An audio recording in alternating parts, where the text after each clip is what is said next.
Assalamu alaikum wa rahmatullahi wa barakatuh. Haray musidɓe julɓe komi Muhammad Alpha arika nokkure men ɗo fi en wawu nafitorde ɗi wagutuji men ɗo ɗi tawata hara hiɗen ka suudu eɗen tori allahu subhanahu wa taala yo allah yaltinan en nde nawnare yo allahu subhanahu wa taala wawu en kadi nafitoren ɗi wagutuji men e hoore ko allah hiɗi yarli dandana en nde nawnare sakade ka meɗen.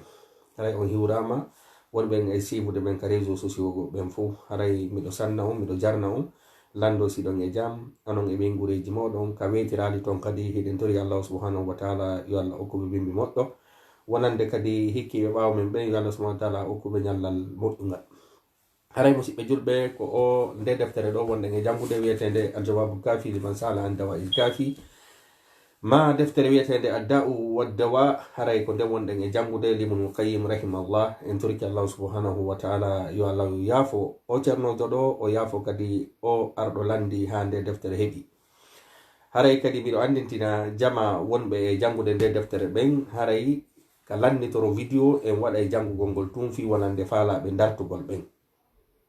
si ɗon kadi feƴƴi haray hiɗen toro jama on fo partage ugol vidéo on fi yo nafoore nden ɓeydu yajugol haray saabu fandore waɗugol o dartuɗo ko fi en wawu nafitorde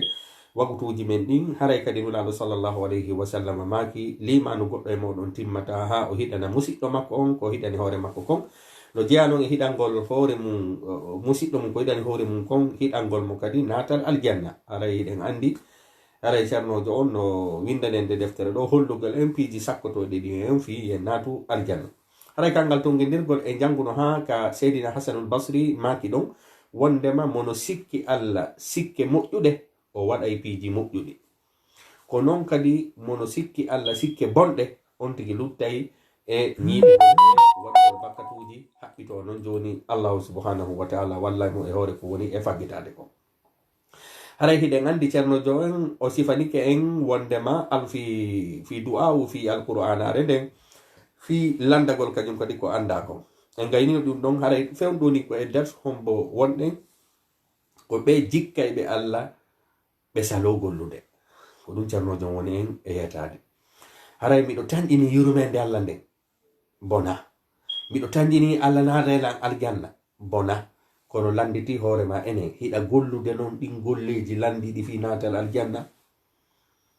hiɗa waɗude ko allah subhanahu wa taala inni kon ya waɗu weri ko wawɗa kon fi natal aljanna. haray ko ɗum koye on masala wonuɗen. haray hiɗen kontina ka hattunoɗen ɗon seydina hasanul basri ɓe maki innal mu'mina ahsana dhanna bi rabbihi wa ahsana al amal. gomɗinɗo on o moƴƴini jikke makko ɗen e allah ɗum waɗi mo o waɗi golleji moƴƴi o hewtoy ka aljanna. wa innal fajira bonɗo on noon asa azanna bi rabbihi o bonni jikke ɗen hakkude makko e allah jikke bonɗe ɗen fa asa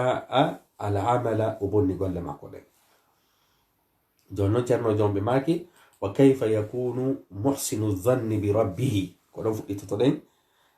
qala al muallifu rahimahullah wa kayfa yakunu muhsinu zanna bi rabbihi wa huwa sharidun anhu. ko honno tawata on jikkuɗo allah jikke moƴƴe ma on nodditiɗo wondema no jikki allah jikke moƴƴe tawata hara himo welsidi e makko. ceernojon inni mimi famali ko honno neɗɗo indirta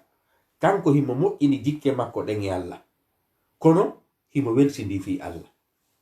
ɗum ɗon wawata wonde. ceernojon ini hallun ko o ñiiɓuɗo murtahilun ko o wonɗo e yawde fi masakhitihi e tikkireji allah ɗin e hoyendeji ɗi allah ɗin wama yubghiduhu e ko muninta allah subhanahu wa taala.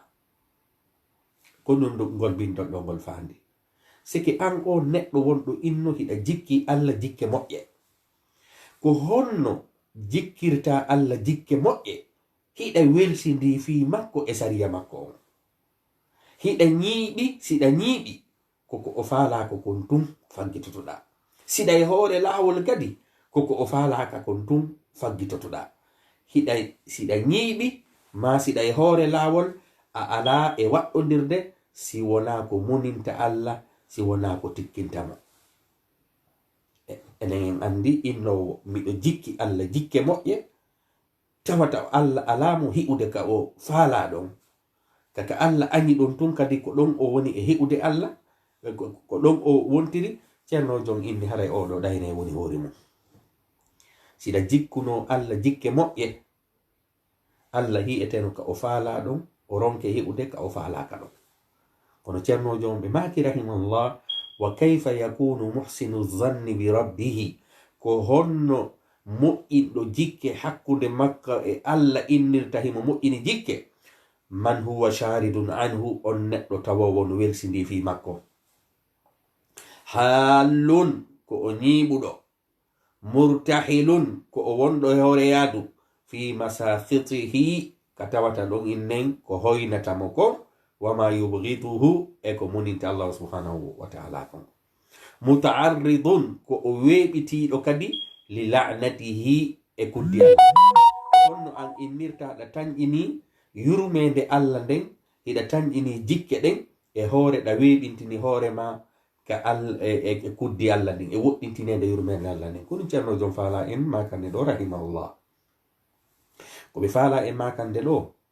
joni Allah si inni mo waɗi ɗum ɗo mi huɗay mo waɗi ɗum ɗo mi raɗotomo ka yurmede, mo waɗi ɗum ɗo mi raɗotomo ka yurmede. honno noon an innirta hiɗa jikki Allah jikke moƴƴuɗe, kono kaka Allah huɗata himɓe ɓe ton tum, an yata weera ma, yata e yaaduji ma. qad haana haqquhu, gomɗi o neɗɗo innuɗon no jikki Allah, jikke makko ɗen tawa ko wonki makko kin cuɗanimo wona e hoore gonga, seede na e hona gonga. qad haana, gomɗi haqquhu, haqqe makko on o hoyni, seke haqqe Allah on tawata neɗɗo on no hoyni. wa amruhu alayhi, yamirore Allah on e hoore o neɗɗo ɗo, yamiroji makko ɗin fuufa adaa, o yeebini ɗi. ko honno indirtaɗa moƴƴini jikke e Allah, yamiroji Allah ɗin fuu hiɗa yeebi, haqqeji makko ɗin fuu hiɗa hayki, kala ka tikkere makko nden woni ko ɗon wonɗa, woni a ñiiɓu, woni ɗa e hoore laawol. ko honno an innirtaɗo hiɗa jikki Allah jikke moƴƴe. wa haana nahyuhu alayhi, neɗɗo on kadi o mo wonki mum woni e ɗaynude, haray honɗum o hoyni ko Allah haɗi kon e makko, seke o respectali. fartakabahu, o waɗɗi konko Allah haɗi. wa asarra alayhi, o ñiiɓi e hoore muɗum, o weltori. ɗo ceerno jon ko masala wonen e yeetade kadi, ko honno an o neɗɗo innayɗo a moƴƴini jikke, hiɗa tañƴini yurmede Allah nden, hiɗa tañƴini aljanna makko on, tawata kala ka Allah monoto ko ɗon wonuɗa, yamirore makko nden a haykino, haqqeji makko ɗin a haykino, kala ko haɗi an e ɗum ɗon woni e waɗɗodirde. ceerno jon ini yeetolan ko honno tan innortoɗa yurmede Allah nden e hoore o situation mo wonɗa.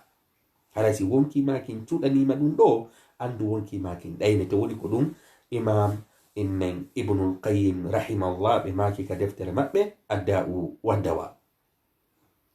ceerno ɓen kadi fay ɓe maki wa kayfa yuhsinu zanna bi rabbihi, ko honno o neɗɗo fefidorto inna wondema himo moƴƴini jikke hakkunde makko e jeyɗo mo on, tawata honɗum man barazahu, on mo tawata no feññini e Allah bil muharabati, haɓugol. ko honno indirta an hiɗa moƴƴini jikki hakkunde ma e Allah, kono hiɗa prépari fi haɓugol, hiɗa prépari haɓugol sariya makko on, haɓugol himɓe makko ɓen, haɓugol weldiɓe maɓɓe ɓen, haɓugol sariya makko on e sunna makko on, e kala ko Allah noddi fi muɗum, ko après ɗa woni pré fi haɓugol ɗum tige, après joɗɗa inna wondema min miɗo jikki Allah jikke moƴƴe, miɗo tañƴini aljanna makko on e moƴƴeriji makko ɗin. ɗum ceerno jomɓe maki ɓe inni wondema neɗɗo waɗirɗo ni on, ande wonki makko kin cuɗanimo, wonki makko kin honɗum cuɗanimo. wa kayfa yuhsinu zanna, ko honno o neɗɗo ɗo moƴƴinta jikke bi rabbihi fi jeyɗo mo on, man tawata on neɗɗo barazahu feññinɗo fi Allah on bil muharaba, o feññiniri haɓugol. wa aada, o wenji awliya'ahu, yiɓɓe Allah ɓen. ko honno o neɗɗo kadi innirta ɗo himo jicci Allah jikke moƴƴe, tawata hara himo wenjude kala mo Allah yiɗi, himo darti, himo sortude koyɗe e waliyaɓe Allah ɓen e moƴƴuɓe Allah ɓen subhanahu wa ta'ala ka hoore leydi ɗo. si ɗon kadi feƴƴi wa wala o bambodiroyi e homɓe a'da'ahu ayɓe Allah ɓen. ko honno neɗɗo on indirta himo jikki Allah e hoore ɓe Allah ani ɓen fop ko kanko e ɓen woni njatigi ka ɓerɗe ko ɓen o laaɓani reedu ayɓe Allah ɓen. ceernojon inni wa jahada sifati kamalihi o yeddi kadi sifaji teddungal makko ngal. si Allah inni ko o nanowo on tigi kañum inna hina Allah na nanowo o yedda kala sifaji Allah ɗin o yedda kala ko wondani Allah subhanahu wa ta'ala e mangural e teddungal on tigi jooɗo yedda ɗin ɗon piiji fuu inna kañum no jikki moƴƴere Allah nde yawmal qiyama. wa asa'a o bonni kadi azanna jikke ma sikkugol bima wasafa bihi nafsahu e ko Allah sifi fi hoore mum. Allah no wodi no sifori hoore mum o inni hoore makko ko o sami'un, ko o basirun, ko o jabbarun, ko o qadirun, ko o fa'alu lima yurid. Allah inni wondema ko min tagata, ko min warata, ko min okkata, ko min haɗata, ko min teddinta, ko min hoynata. Allah no sifani en ɗin ɗon fof inni ko kanko. On tigi daro ronka hoolade ɗin ɗon piiji fuu on tigi tumbidira juuɗe inna wondema no tanƴini haray kañum no jicci Allah jicce moƴƴude. ɗum ɗum fof ko yetagol en o hadisa mo jangunoɗen hanki wondema nulaɗo maaki neɗɗo on Allah no wonani neɗɗo on ka o sikkimo ɗon. woɓɓe noon faami hande kadi faamu bongu ɓe daroɓe waɗa pankariji ɓe waɗa piiji ɗin fof ɓeyna ɓaytu woni nulaɗo sallllahu alayhi wa sallam maaki wondema Allah daali e hadisu kutsi wondema himo ka neɗɗo on jikkimo ɗon harela wawi waɗude pankareji mi jiccamo jiƴƴe moƴƴe fi yomi heɓoy moƴƴereji ɗin. ceerno joni ko faliyere. wa wasafa bihi rasuluhu sallllahu alayhi wa sallam e ɗin sifaji ɗi tawata nulaɗo sallllahu alayhi wa sallam sifike kadi fi allahu subhanahu wa ta'ala. wa zanna bi jahlihi o sikkiri majjere mum nden o neɗɗo jogiiɗo ɗi ideji ɗe haqqille ɗo anna zahira zalika dalalun wa kufr. o sikki wondema feññingol ɗiɗo piiji ko majjere maako keferankaku sike o hoolaki ko keferankaku kako majjere o hena ɗum ɗo konnum ko sibe ɗum ɗo wara anna on yaari yeeso si waɗin piiji. ceerno jof on fayi kadi ɓe ɓeydi wa kayfa yuhsinu zanna bi rabbihi ko honno o neɗɗo innirta himo jicci Allah jicce moƴƴuɗe jeyɗom on tawata man yazunnu on tawowo annahu no kanko man yazunnu annahu on sikkuɗo wondema on neɗɗo sikkuɗo la yatakallamu Allah wawlata wala ya'muru Allah yamirta wala yanha Allah haɗata wala yarda Allah weltotako wala yagdabu Allah monotako. ko honno neɗɗo jooɗotoɗo inna no jicci Allah jicce jikkugol moƴƴugol tawata hara o hoolaki sifaji Allah ɗin fof o hoolaki Allah no wowla o hoolaki Allah no yamira o hoolaki Allah no haɗa o hoolaki Allah no welto o hoolaki Allah no mono. ceernojon inni o neɗɗo siforɗo ɗiɗo o ɗayna e woni hoore makko. hande no ɗum no woodi kala no woodi ɗo boy sa inni Allah daali ɓen a bonni hirde ma ni nulaɗo sallllahu alayhi wa sallam maki ɗum ɗo ɓena no mondo on évoluyino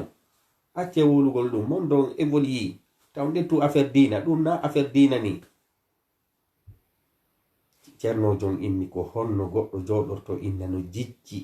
aljannaji ɗin inne moye woɗɗintinoyede hiite ɓugol nemaji aljanna tawata hara kanko noon ko Allah sifi fi ko fi hoore mum fop o hoolaki ko Allah piiji ɗi Allah weltorto ɗin fop o hoolaki piiji ɗi Allah monorto ɗin fop o hoolaki Allah no welto o hoolaki Allah no mono o hoolaki Allah no yamira o hoolaki Allah no haɗa o hoolaki Allah no mari deftere ɓe nawno buy hande ko no nanirta ɗum ɓe nawno en falgino par ce que ɗum ko dina capa ɓena ɗum ko dina arabu ɓeni ɗum ko dina capani ɗum fof no wodayde musidɓe julɓe ko inneten sendidiren ko woni hakkunde arabu e dina ta arabujo waɗi ko boni ma wogodira e makko ma heɓa ka nder hoore ma ko anirɗamo ɗum adda ha aña diine Allah kan ɗum aña honno diine Allah kan a nana jamanu na a ɗum ko diine capani ɗum woltake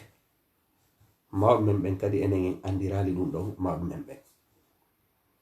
haray musidɓe julɓe ceernojon ɗo o landito to woni o neɗɗo mo wonki munki woni e cuɗande ɗo faamu bongu ka hadisa nulaɗo maaki Allah daali wondema neɗɗo on mo ka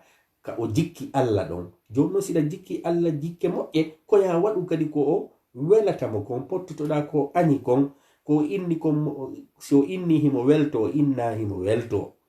so inni himo mono inna himo mono. Si o yamiri ɗoftoɗa yere ko wawɗa kon, si o haɗi tertoɗa. Sa inni sida waɗude ɗin sababuji ɗon fop ayni non hilan jikki Allah jikke moƴƴe hare andu ko so be wonɗa. Kono hiɗa terti lawol makko ngol, hiɗa terti himɓe makko ɓen, hiɗa terti deftere makko nden, hiɗa terti sunna nulaɗo makko on fop, ɗa terti ɗin ɗon fop illa non holno min miɗo jecci Allah inchallah min kadi ɗo mi luttoytaka yite ma mi natoytaka yite mama min kadi ɗo aray miɗo tanƴini ceernojo inni ko wonkimaki wamma cuɗanɗe. Jaka mi andi ɗeɗo fof ko palje faamaɗe ka nder hadisa nulaɗo sallallahu alayhi wa sallam. Wa qala Allahu fi haqqi man shakka, Allah daali fi haqqe ɓen sikkiti on neɗɗo sikkitiɗo fi ta'alluqi sam'ihi e yowagol nanɗe makko ɗen bi ba'di juz'iyati e yoga e beccoy. Wa huwa sir, ko ɗum woni gundo min alqawli e konngol. Allah daali ka alqur'ana wa zalikum ko janta ɗo zannukum woni sikke moɗon alladhi on sikke zanantum ko sikkirɗon bi rabbikum jeyɗo on adrakum halki on fa asbahtum laati ɗon min alkhasirina jaaɓe e perduɓe. Oɗo aya ko suratul fussilat o woni hari heferɓe ɓen kañum no woodi heferɓe heɓunoɓe haqqille inni on non inni kala ko wowla tawi no feeñi tawi suuɗaki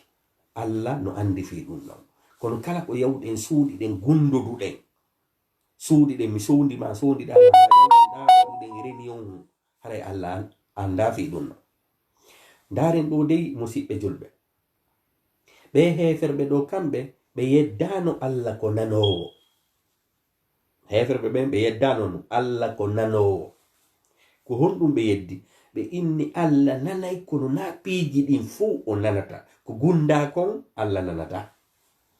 Ko ɗum ceerno jon ɗo inni woɓe yeddali sifatu as-sam'i, ko ɓe yeddi ko juz'iyati min as-sam', bi mana ko peccum e nder nanugol ngol. Ko ɗum ceerno jon faala en yetade. Jonnon ɓeɗo ko Allah halkiri ɓe ko sabu ɓe inni wondema Allah no nana kono o nanata ko gundakon. No woodi non e jamanu men hande hoolaki aslan Allah no nana. Ɓeɗo ɓe halkirama fi ko ɓe inni kon Allah nanata gundo ko o nanata ko feeñi kon. No woodi non hande woɓɓe ɓe hoolaki même Allah no nana. Ɓeɗo non kañum ko peccum e nder nanɗe ɗen ɓe halkira itti e sikke non hon non inne wondema yedduɓe sifaji Allah ɗin. Yeddugol musidɓe julɓe sifaji Allah ɗin no hulɓini o yiɗo ko sifa goto feccere ma peccum e nder sifaji makko ɗin yeddaɗo ɗum woni sabu hala ko yeɓeɗo. Ko ɗum ayon inni wa zalika zannukum, ko ɗum woni sikkugol mon alladhi zanantum kon ko sikkuɗon bi rabbikum jeyɗon on adrakum halki on fa asbahtum laatiɗon sabu innugol wondema Allah nanata gundoji ɗin min alkhasirina jaaɓe e hayruɓe jaaɓe e perduɓe. Fa haula'i ɓe ma ɓen lamma dhannu anna Allah subhanahu wa ta'ala ɓay woni ɓe sikki wondema Allah subhanahu wa ta'ala la ya'lamu kathiran mimma ya'malun. Allah anda piiji buyɗi ɓe woni e gollude. Hiɓe hoolino Allah nandi goɗɗi goo kono ko ɓeni goɗɗi goo ɓurɗi ɗuudude ɗin fof waɗaɗi wone gundo ɗin fof Allah anda fi mum. Kana hadha ɗum ɗo wonani ɓe isa'atan bonere li zannihim jikke maɓɓe ɗen bi rabbihim jeyɗo ɓe on fa adrahum Allah halki ɓe sabu honɗum dhalika zannu e o sabu o sikke ɗo Allah halkiri ɓe. Wa hadha sha'nu ceernojo nonno ɓangilande en yeetagol en awana himɓe makka ɓen tunde halkirte sabu e riwugol ma sabu angal jaɓugol sifaji Allah ɗin. Wa hadha sha'nu ko ɗum ɗo ko wola ɗo kadi ko fiyake kulli man jahda sifati kamalihi, kala on yedduɗo sifaji mangural makko ngal e teddungal Allah ngal, wa nu'uta jalalihi e sifaji mangural makko ngal, wa wasafahu o sifuri Allah bima la yaliqu bihi ko Allah yaada e muɗum e sifaji. فإن ظن هذا هري سكو قولون دو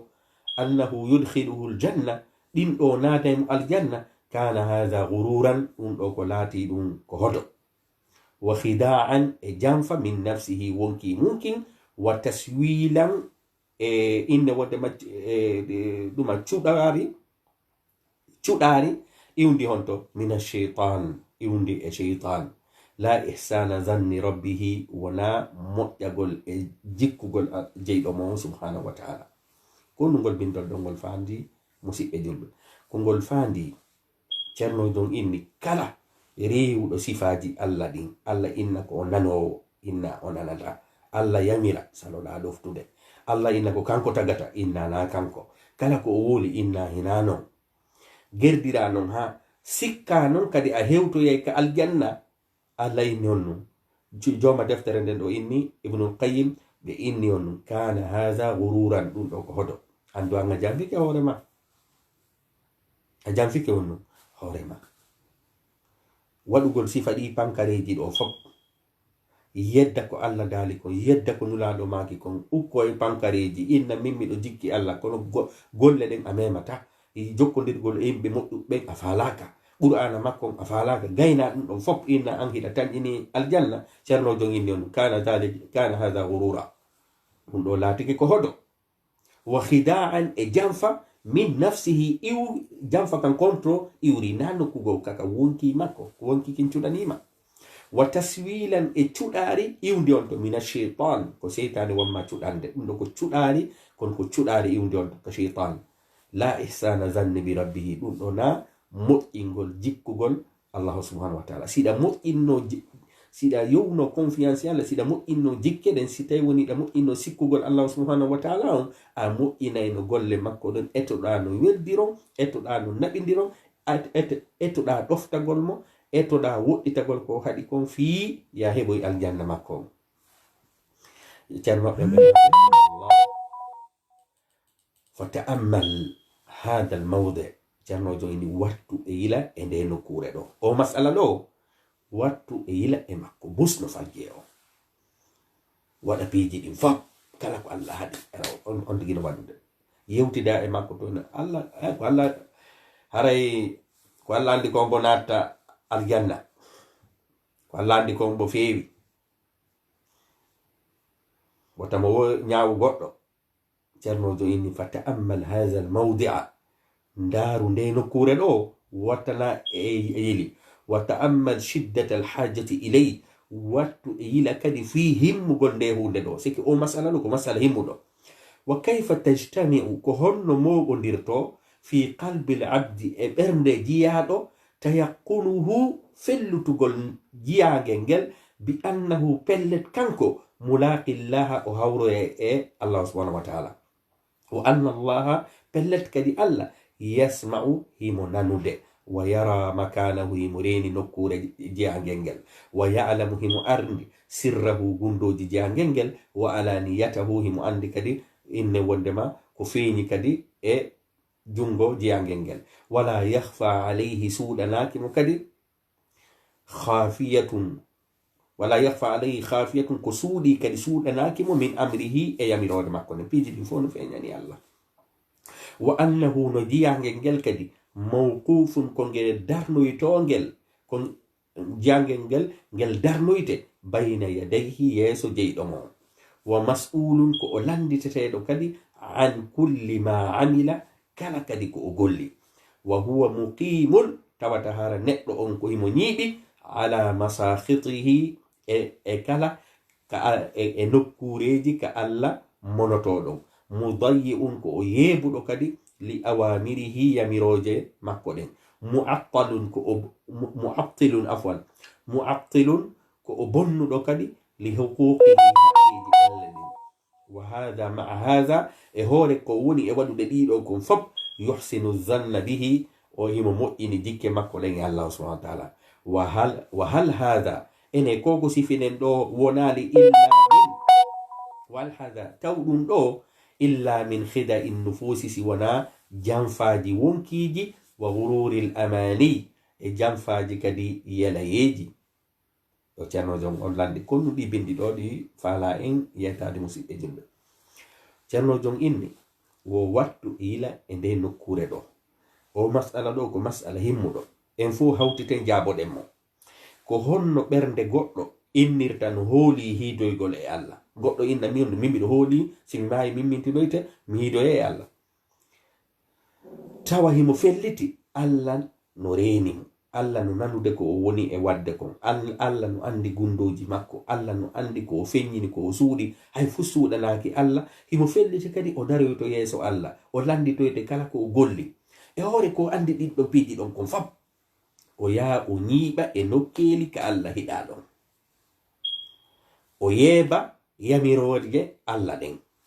o bonna haqqeji Allah ɗin. Kala ka Allah ini ɗum ɗo ko haqqe am, wa tilka hududullahi fala taqrabuha wa tilka hududullah fala ta'taduha, ko keeri andini wata mo feƴƴuɗo on tigi ya jumpa ton waɗa piiji ɗin fop,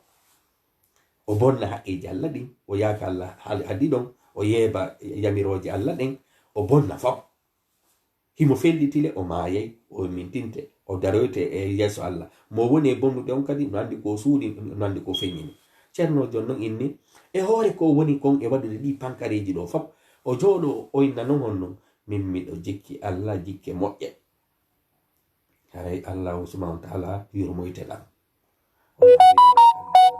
Himo indi ka deftere makko ko Ghafurur Rahim, ko o yurmeteɗo julɗo e kefero fop. Himo indi kadi hadisul qudsi, haray neɗɗo on nokka mo jikki mo ɗon yontigi waɗu ko faala, si tawi to woni mo jikki mo ko moƴƴi yontigi wonno. Ceerno jon non inni enen o wonɗo e waɗude ɗi piiji ɗo, enen ɗum ko Allah inni mo ɗum ka ko jamfaaji wonki makko kin, ko jamfaaji wonki makko kin, wonki kin woni mo e cuɗanɗe jamfomo, wa gururil amani e jamfaaji inne wandema e hodo yelayeji, sigi ko seytane wammo e yelinde. Yandi Allah bonno, Allah subhanahu wa ta'ala yafotoma, Allah yurmede makko nden no yaaji ɗum o naata e ɗin yelaji. Mi tuubay jango hami ɗum ɗo mi sanjay ɗum ɗo, min fuɗɗoto wadde ko moƴƴi on tigi jokka non. Ceerno jon inni sa ruttiri noon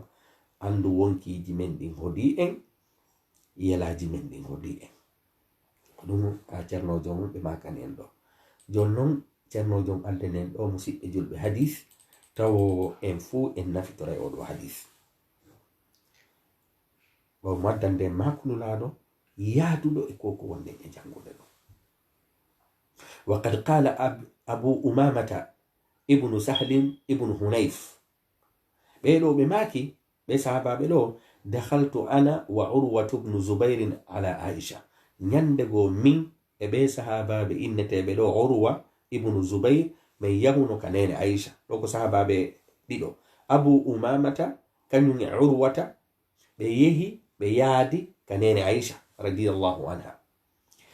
ɓay ɓe hewti, faqalat nene Aisha maki, law ra'aytuhuma rasulullahi sallallahu alayhi wa sallam fi maradin lah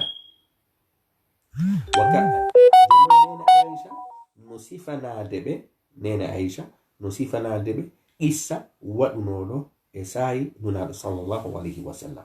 ɓe maki faqalat, ɓe maki law ra'aytu ma si on hi'uno onon ɗiɗo rasulallahi sallallahu alayhi wa sallam, nulaɗo sallallahu alayhi wa sallam, fi maradin lahu e nawnare heɓunonde ɓe, wa kanat indi hari miɗo jogi sittatu dananir, mbuɗi 6 dananir, aw sabatun maɗum mbuɗi 7. fa amarani rasulullahi sallallahu alayhi wa sallam, nulaɗo yamirinmi an ufarriqaha nde mi senditata ɗi, yomi okkitirɗi. ɗo ko nene Aisha woni e sifanade seydina Umama e seydina Urwa tubnu Zubair. ɓe maki ñandego nulaɗo fooyuno ɓe nawnuno, tawi hiɓe halfininmi mbuɗi 6 ma mbuɗi 7 dinar. ɓe yamirinmi non, ɓay nulaɗo nawni, ɓe yamiri nene Aisha ɓenni ɗettu o mbuɗi 6 ɗo ma mbuɗi 7 senditana tampuɓɓen. qalat, nene Aisha maki, fashaghalani waja'u rasulillahi sallallahu alayhi wa sallam, muusendi nulaaɗo ɗin sallallahu alayhi wa sallama sakkilan yomi senduto ɗin mbuuɗi sogolinmi gollininmi muusendi nulaaɗo ndin gollininmi haa mi hejjiti sendutugol ɗin ɗo mbuuɗi ɗin te shagalani gollininmi waja muusendi rasulillahi sallallahu alayhi wa sallam hatta afahu llahu ha allah ndikkini nulaaɗo sike nulaaɗo nawni ɓe maaki aisha ɗettuɗi mbuuɗi jeegoɗo ma mbuuɗi yeɗɗiɗo dinar senditana tan puɓɓen nene aisha nun kipi nulaaɗo ka ɓe nawni ɗum hejjitiɗi sendutugol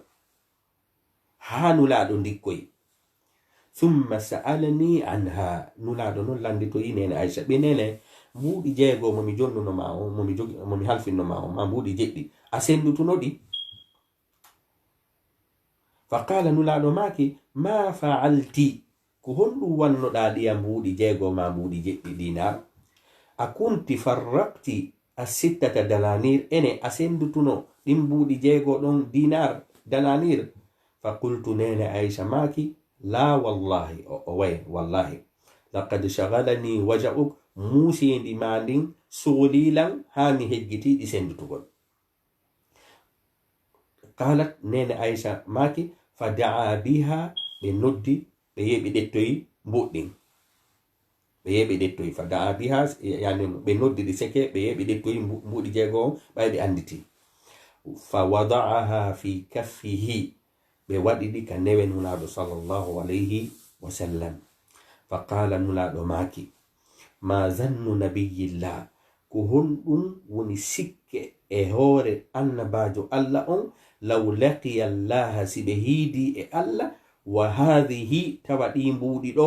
indahu no ka maɓɓe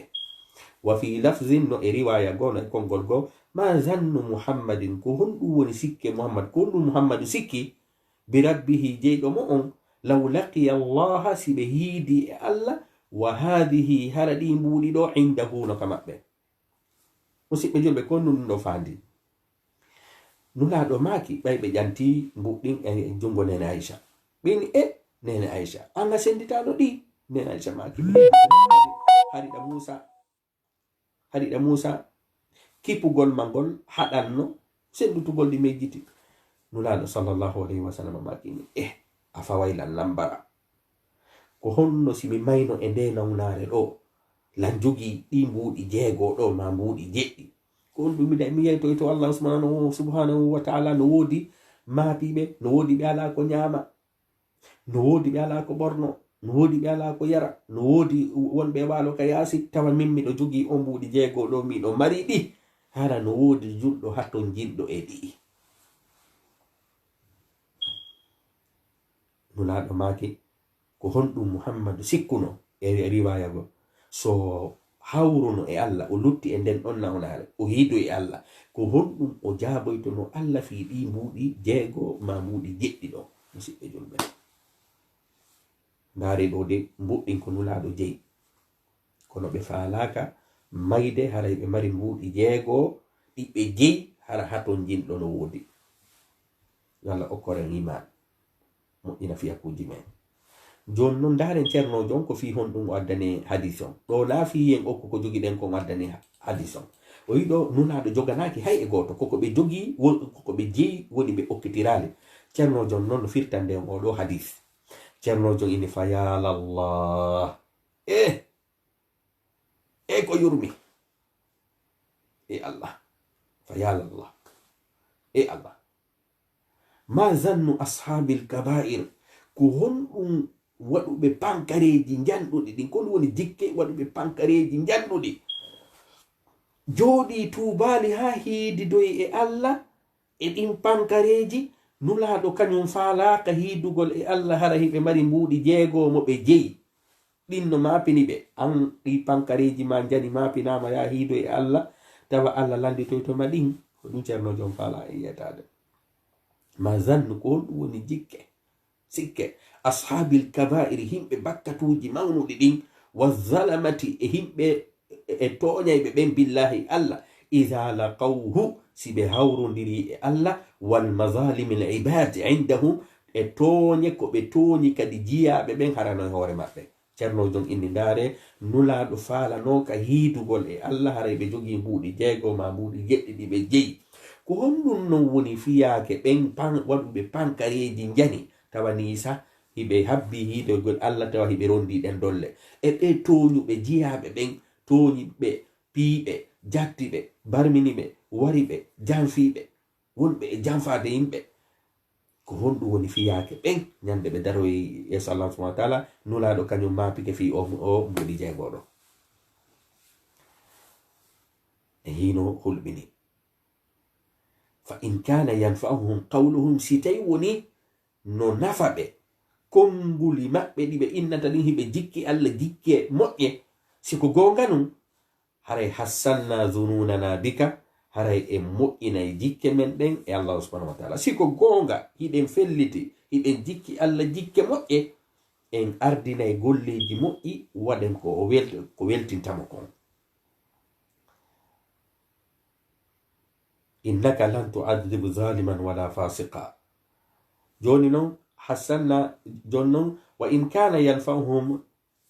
qawluhum si tawi woni no nafa ɓe konnguli maɓɓe ko ɓeynata kon hassanna zununana bika jon noon ceerno jon ɗo ko ɗum o faala en yetade ɗo iɗen andi asli o masala ɗo ko innayɓe wonde ma hon ɗum haray no jikki allah jikke moƴƴe ronka wadde golleji moƴƴi ceerno jon noon inni ko honno goɗɗo hiidiroyta allah hara no mari pankareji no tooñi himɓe on ko jooɗoto inna on hassanna zununana bika haray min moƴƴini jikkeji amen ɗin an innaka no an ndaare ɗo faamu bongo ɓe daro ɓe nawno innaka no an allah lan tu'adhib a lettata a lettoyta zaliman toñowo wala fasikan wala fasiqijo falyasna il abdu ma sha'a yo jiyangel ngel waɗu ko faala wal yartakib yo o faggito kullama naha allahu anhu kala ko allah haɗimo ko woni wal yuhsinu dhannahu billah yo jikku allah tun jikke moƴƴe woɓɓe ko ɗen haqqille ɓe jogi bonno allah waɗu pankareji piiji ɗin fo importance on heewi jogoɗo tun ɓerde ma nde tano henti ko ɗum ɗon ɗaɓɓa sa toñi sa jatti sa waɗi sirku sa piiji ɗin fof a juulali a janggali ka moƴƴere wolte fo haccuma ala a jogo tun ɓerde moƴƴere ceerno jon inni o faamuɗo faamu bonguɗo minen min jikkima allah jikke moƴƴe allah lettata toñowo allah lettata fasiqijo haray fewndo ɗo ni ko liberté total falyasna il abdu ma sha'a yo jiyangel ngel waɗu ko ngel faala yo ngel yawngel waɗa pankareji on tigui koɗo inne wondema on tigui namiɗo jikki allah jikke moƴƴe allah daali on ɗum on tigui kadi inna no fa inna nara pellet no hiite ngen la tamassuhu nge mematamo fa subhanallah ceerno jogini senayi allah e o jogiiɗo sifa ɗe haqqille eppi o perdi eppi wonki makko kincuɗanimo ma yablugu lgururu lil abd ceerno jogini ndaare kawa kuye ko hoto hewtini jeyangel ngel ndaare ko hawni ha hodo ngon wonki kin hodimo ha o hewti e o degré wa qad qala ibrahimu li qawlihi annabi ibrahima wi'ani yimɓe mum ɓen ɗo maddude aya dallinorgol o kawa ko yeeɗo yo goɗɗo waɗu pankareji piiji ɗin fof jooɗo ina min mbiɗo tanjini yurumen nde allah nden ceernojo ini ndaare ko wonki makko hodimo annabi ibrahima tigri ko nu yeeti yimɓe mum ɓen a ifkan alihatan duna allah turiduna fama zannukum bi rabbil alamin ene ko fenande iwtirton ɓawa mum ɗum ha ɗetton ɗi reweteɗi ɗo rewon accon allah turiduna hiɗon faando ɗon ɗi sanamuji ɗo rewon yewre fenade après so gayni ɗon inawnu fama zannukum bi rabbil alamin annabi ibrahima inni himɓe mum ɓen haray kon ɗum tañƴini ɗon allah jeyɗo windere nden on waɗoya on so on jooɗike on rewi sanamu on waɗi piiji ɗin fof ko kanko taggi on kanko artiki on kanko joni on piiji ɗin fof on hiltike o rewi a sanamu annabi ibrahima inni ko ɗum sikkuɗon haray windi jeyɗo tagore nden waɗay on enen ɗo fof hiɗen wawi ha jabade ko ɗum o sunnoyay on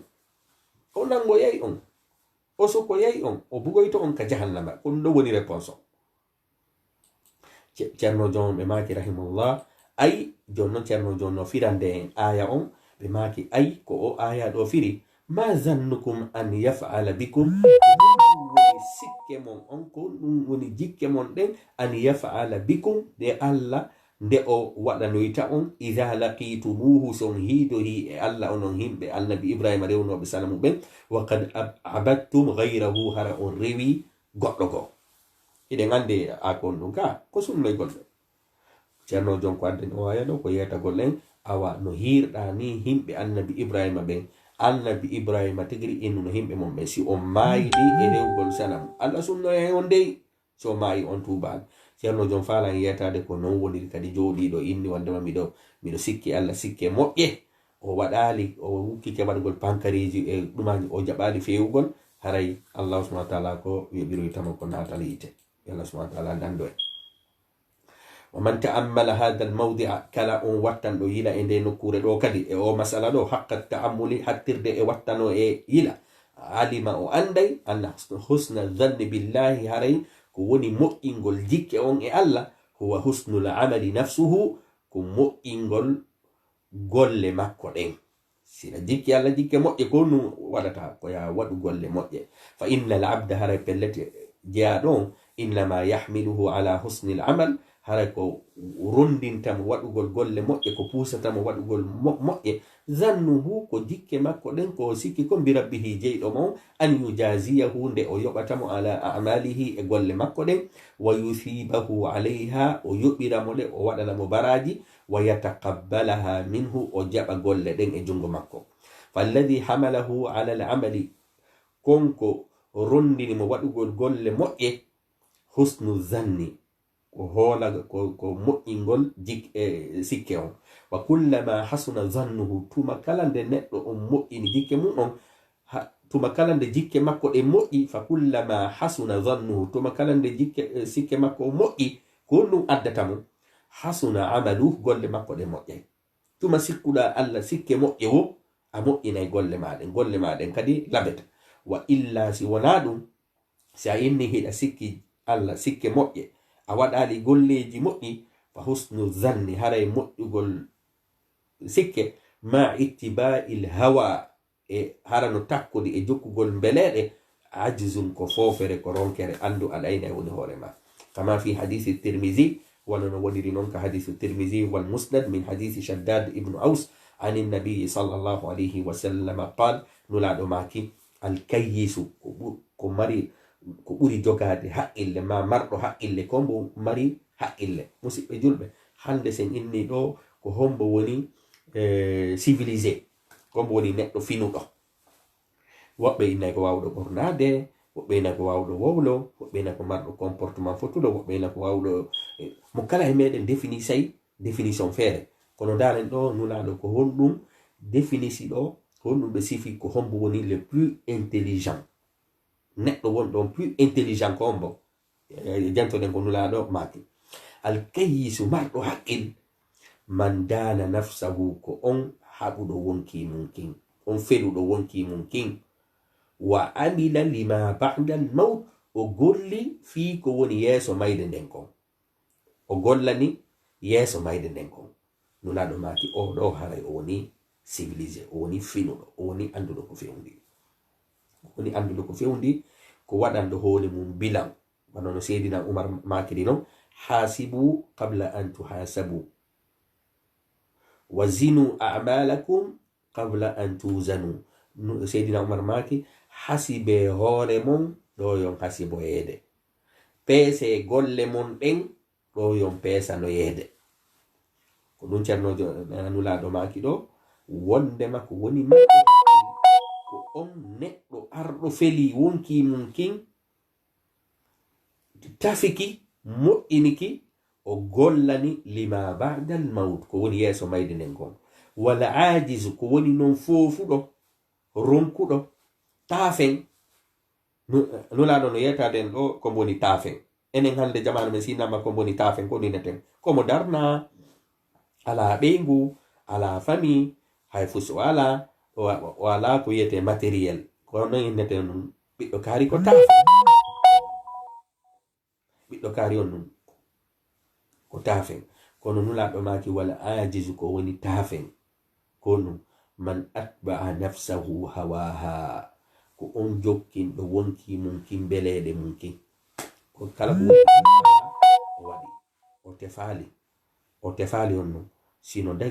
dagaki allah no hiɗi allah hiɗa o tefa ko wonki kin fala kon ko non no wodi boyi innaɓe on ɗum hara da duwa on randude hoore ma plaisir ko ineten bona l'islam arali habi on plaisir kono non ko ya daru kadi sino wela Allah ka wela ta Allah cerno jon inni wo ko woni tafen ko woni fofudo ko on jokkudo wonki mbeleede wonki munkin bay o gayni non jokkude mbeleede den few wa tamanna ala Allah o yeli ka Allah o inni haray mi jokkay wonki yankin ko kifala o mi waday on tuma min Allah haray de min kadi do mi do tanjini aljanna ma on mi do fala ya o kan dum do wala cerno jon inni haray ko do woni tafen daren sen hebi do darorde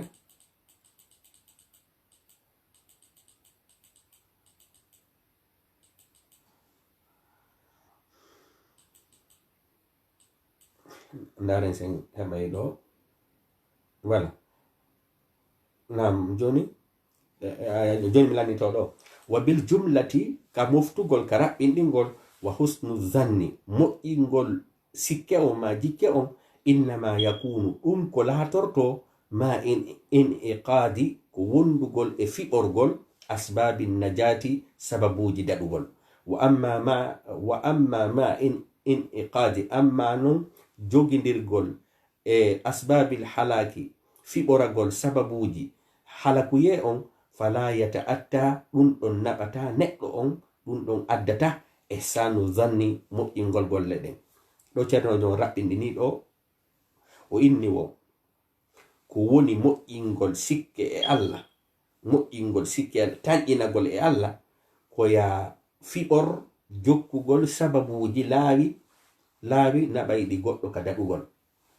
sa jokki laawi ɗin fuu naɓayɗi goɗɗo ɗin ka daɗugol andu a jikki Allah jikke moƴƴuɗe kono sa yi a fiɓori a jokki sababuji halakuye ɗum ɗon addata ya ɗum ɗon limortake e moƴƴingol jikke e Allah subhanahu wa ta'ala sikke Allah subhanahu wa ta'ala musidɓe julɓe aray ko ɗo wonde e hattude waɗa no mi siforno noon ka fuɗɗorde joni mi janga nde wotere hara ko janga firatum ɗiɗo bindi fof ko holli en ko wondema ko message goto woni ko wonde e jangude ɗo fof joɗagol inna miɗo tanƴini yurmede Allah nden miɗo tanƴini aljanna miɗo tanƴini ɗuma joɗo croise bras hara a jangata a juulata ko Allah woɗɗi ko Allah yamiri kon fof haccuma ala joɗoɗa inna nulaɗo maki wondema Allah no ka neɗɗo on jikki moɗon andu ko falgere ko wonki makin cuɗanma so tawi no woni ko gonga num konko jikkuɗa Allah ɗon jikke moƴƴe ɗum addayno ya waɗu ko faala kon woɗɗitoɗa ko o añi kon ko ɗum ceerno jon on masala ɗon ceerno jon yanñani en ɗo joni mi janga nde wotere nam ceerno jon ɓe maki wa kayfa yakunu muhsinu zanni bi rabbihi ko honno laatorto moƴƴinɗo sikke e joomi mu'um man huwa tawata on laatiɗo sharidun ko o welsindiɗo anhu e fi Allah hallun ko o ñiɓuɗo murtahilun ko o yahowo fi masafitihi e nokkeli ka Allah subhanahu wa ta'ala ka moninta ɗon Allah wama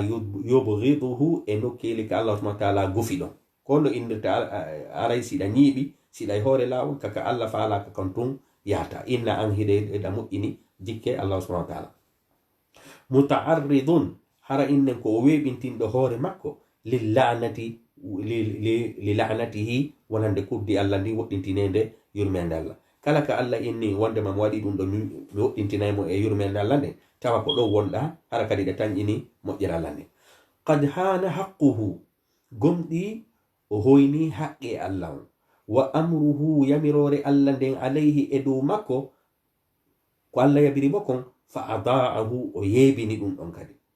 wa hana nahyuhu o hoyni kadi ko Allah haɗi kon alayhi e dow makko fartakabahu o faggiti ɗi fankareji ɗo wa asarra alayhi o ñiiɓi e majji o weltori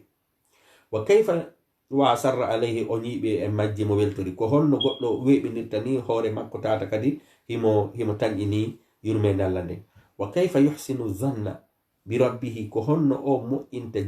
sikke e jeyɗo mo on ko honno moƴƴinirta sikke e jeyɗo mo on man on tawowo barazahu o feññinimo o feññinani Allah bil muharabati haɓugol وعاد وينجي أولياءه يبي الله بين ووالا وبامبندري ويي وويلددي وبامبندري هم به أعداءه أي بي الله بين وجحد ويدي صفات كماله sifaji teddungal makkungal wa asaa o bonni azanna jikkeden bima wasafahu bihi nafsahu e ko Allah sifori jati makko wa wasafahu bihi rasuluhu e ko nulaɗo sifi fi Allah subhanahu wa ta'ala sallallahu alayhi wa sallam wa dhanna bi jahlihi o sikki non maydere makko den anna dhahira dhalika jonnon ɗo ko landal ene sikku o sikki majjere makko den anna dhahira dhalika wondema feññingol ko jantaɗo ko dalalum ko majjere wa kufrun e kefrankaku kanko emo sikka ɗum ɗo na majjere e kefrankaku wa kayfa yuhsinu dhanna bi rabbihi ko honno o moƴƴinirta sikke e jeyɗomo on man on tawowo yazunnu himo sikki annahu no Allah la yatakallamu o wowlata wala ya'muru mo yamirta wala yanha o haɗata wala yarda o weltotako wala yahdabu inna momonotako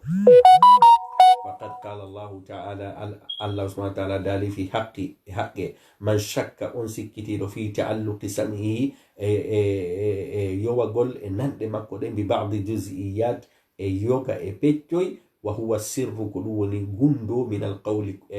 e kogguli Allah dali wa dhalikum ɗum moɗon zannukum woni jikke moɗon alladhi ɗen zanantum ɗe sikkuɗon bi rabbikum jeyɗo on adrakum halki on fa asbahatum latiɗon min alkhasirina jaaɓe e perduɓe fa haula'i ɓen lamma zannu ɓay woni ɓe sikki anna Allah subhanahu wa ta'ala wondema Allah la ya'lamu anda kathiran ko heewi mimma ya'maluna e ko ɓe gollata kana hadha ɗum ɗo laati isa'atan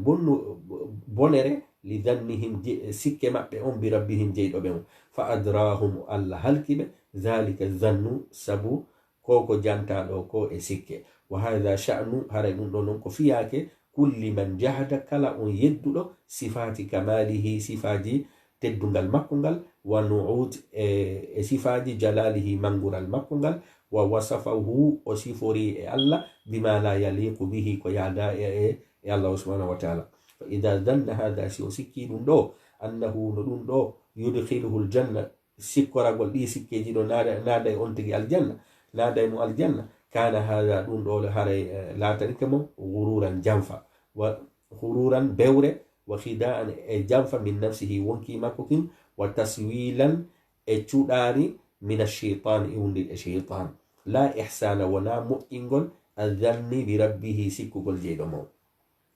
ceerno ɓe maki fa ta'ammal wattu e ila hada al mawdi e nde nokkure ɗo wa ta'ammal wattu e ila shiddata hajati ilayhi hittugol sattugol hittugol nde ɗo hunde wa kayfa yajtami'u ko honno moɓodirta fi qalbi al abdi e ɓerndeji yangel tayaqqunuhu fellutugol makko ngol bi annahu pellet no kanko jiyaɗo on mulaqin ko o hiitoyayɗo Allah e Allah subhanahu wa ta'ala wa anna Allah pellet no Allah kadi yasma'u himo nana wa yara yasma'a himo nanude wa yara himo reeni makanahu nokkure jiyaɗo on wa ya'lamu sirrahu himo andi kadi gundo jiyaɗo on wa alaniyatahu himo andi kadi innen ko feeñi e jiyaɗo on wala yakhfa alayhi khafiya ko suuɗanaki Allah subhanahu wa ta'ala min amrihi e yamirore makko nde wa annahu no jiyaɗo on kadi mawqufun ko o darnoyteɗo bayna yadayhi yeeso makko wa mas'ulun ko o landeteɗo kadi an kulli ma amila ka denɗangal ko o golli wa huwa muqimun ko o ñiɓuɗo ala jonno ko o ñiɓuɗo ala masafitihi e nokkureji ka moni ka inne wondema ka tikkintamo ɗon mudayyi'un ko o yeɓuɗo kanko neɗɗo on li awamirihi yamiroje Allah ɗin mu'attilun ko o bonnuɗo li huquqihi haqqiji Allah ɗin wa huwa ma hada e hoore koko janguden ɗo fo o inna hon ɗum yuhsinu dhanna bihi himo moƴƴini jikke Allah wa hal hada taw ɗum ɗo illa min khida in nufusi ɗum ɗo si wona janfaji wonkiji wa wururil amani e hodo yalaji وقد قال أبو أمامة بن سهل ابن هنيف بما دخلت أنا وعروة بن زبير على عائشة من أنين عائشة على من أمامة كانوا إماك من عروة من علي كنين عائشة رضي الله عنها فقالت بماكي لو رأيتما سند أنهئنه rasulullahi sallallahu alaihi wasallam nulaɗo allah fi maradin lahu e nawnare maɓɓe goo wa kanat indi hari hilan jogi sittu dananir dinaruji 6 aw sabatun maɗi jeɗɗi ɗo ko nene aicha joginoɗi fa amarani rasulullahi sallallahu alaihi wasallam nulaɗo yamirinmi an ufarriqaha nde mi senditata ɗi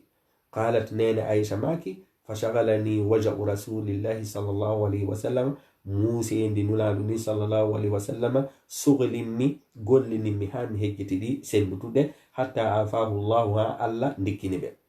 summa sa'alani anha untuma ɓay ɗum ɗon feƴƴi nulaɗo landitilan fi mbuɗɗin fa qala nulaɗo maki ma fa'alti kon ɗum wannoɗa ɗi mbuɗi a kunti farrakti sittati dananir ene a sendutuno ɗi mbuɗi 6 ɗon dinar fa qultu nena aicha maki mi wi'i la o way wallahi laqad shagalani waja'uka musendi ma ndin sugulanno sakkino lan waɗinmi occupé ha mi ronki sendutugol ɗi